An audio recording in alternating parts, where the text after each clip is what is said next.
Is this a northern Donald Trump? Now, there is... We're not taking this, are we? There is a political party that begins with R that offered me a lot of money to join them. And I say a lot of money, I mean a lot of money. This is what Reform wants. They don't care about this country at all. I've met these people. For a party to want that to happen, they don't care about this country. All they want is a bit of power and involvement. Now, the Labour Party, if you vote Reform, you give the Labour Party a chance to win. The Labour Party will bring in votes to 16-year-olds, I'm convinced they will. And if they do that, you'll have to just rip the memberships from that. And they will never see a Conservative, not in my lifetime again. If you bring votes to 16-year-olds, we're done for generations. So, yes, we're not perfect.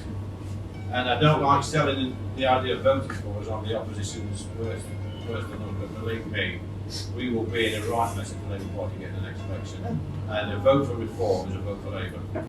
That was Lee Anderson, a politician for the Reform Party. It's hard to keep up with any politician changing that much. And Mr. Anderson was Conservative and he's just changed to Reform, but that, what you listened to, was from October 2023, and he's slagging off the party he's just joined, and it's not the only time. So you don't think that Richard Tice has got the minerals to be a proper politician? I don't think he is a proper dish. Like I say, Patrick, I think he's a pound shop Nigel Farage, and every time he opens his mouth recently, on whichever media platform, he's coming across as the Reform's answer to Diane Abbott. What do you mean by that? Well, he's just saying ridiculous things. I mean, in one breath, he was saying just a few weeks ago that I had not been approached by Reform to walk the floor. And just a week later, I think his deputy had to correct that comment to say that there was a conversation that actually took place. Look, hardly anybody in Ashfield has actually heard of Richard Tice. He hasn't got that connection. He hasn't got that. He hasn't got that. You know, with Nigel Farage, you could go and have a drink with him. You could have a pint with him. You could go and socialise with him.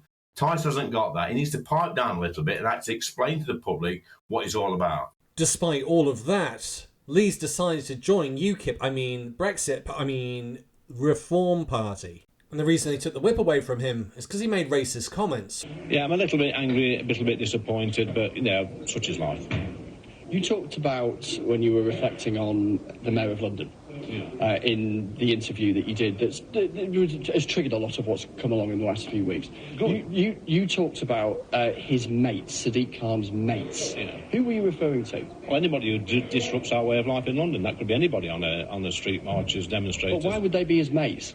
Well, they're definitely not my mates. I'm not suggesting they are, but why would they be his? Well, what you notice with Lee is he starts giving answers to questions he wasn't asked.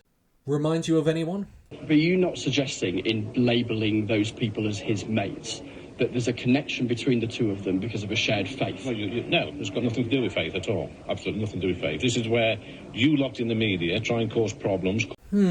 Politicians not liking the media asking questions. Who does that remind you of? John Roberts, go ahead, John. No. John Roberts, go ahead. CNN's fake news. I don't take questions. I don't take questions from CNN. CNN is fake news. I don't take questions from CNN. John Roberts of Fox. I called the mayor out based on his incompetence, based on the fact that our streets in London aren't safe.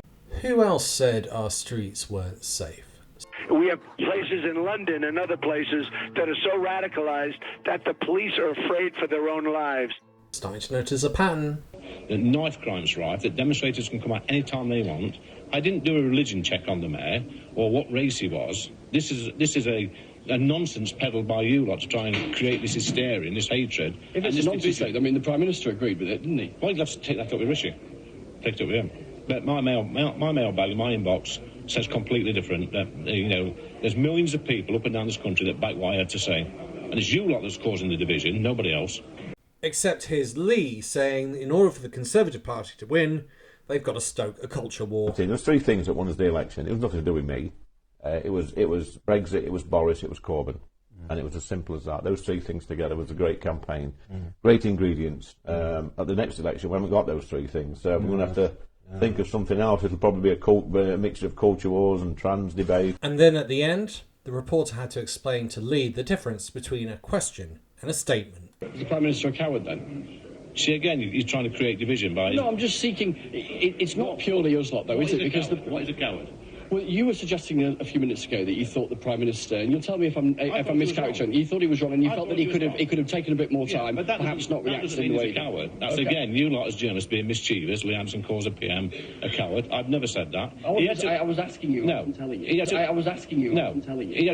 So after all that background, let's have a listen to Lee describe why he's chosen to join Reform. My name is Lee Anderson, Member of Parliament for Ashfield, and I, like millions of people up and down this great country of ours... I always find it interesting when people try and describe the UK as a country, whereas in fact it's a union. You know, the thing that Brexiteers really hate but actually love, because it's made of Northern Ireland, Scotland, England and Wales.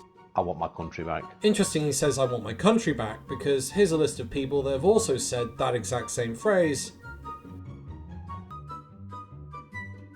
Noticing a pattern here? And today, I've took the first step into getting our country back, which is why I've joined Reform UK. Reform UK are the only political party at the moment listening to millions of people up and down the country who have become disillusioned with mainstream politics. And yet, 6 months ago, October 2023, Lee was saying this. This is what Reform want. They don't care about this country at all.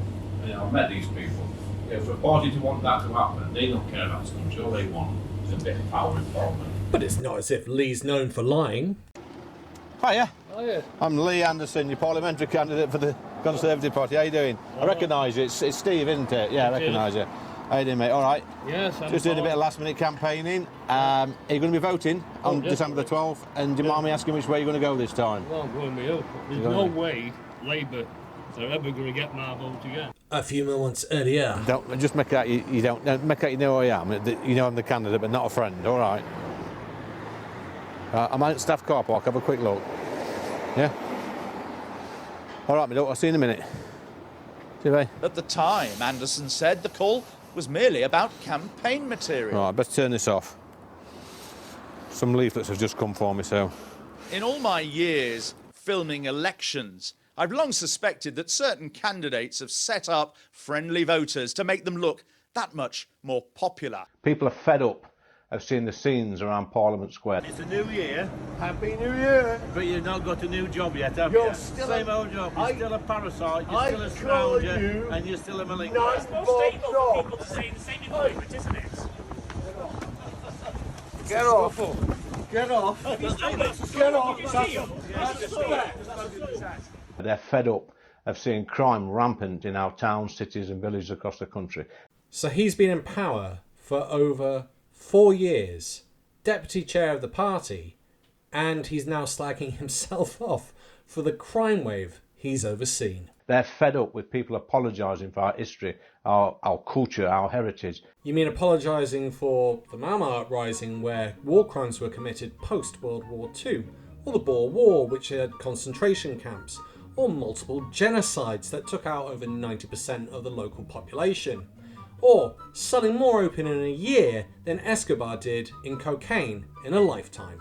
According to Lee, we should never, ever apologise for that. People are fed up to death of all this nonsense that's going off in politics at the moment. For example, Stoking. Probably a mixture of culture wars and trans debate. Does this answer the question? Is Lee a liar? Leave your thoughts in the comments. And once again, thank you to all my Patreon and YouTube subscribers. You keep this channel going and growing. And I would like to ask a favour from anyone who's gotten to this stage of the video. You must have liked it, so hit that like button and subscribe button. Thanks for listening. Bye for now.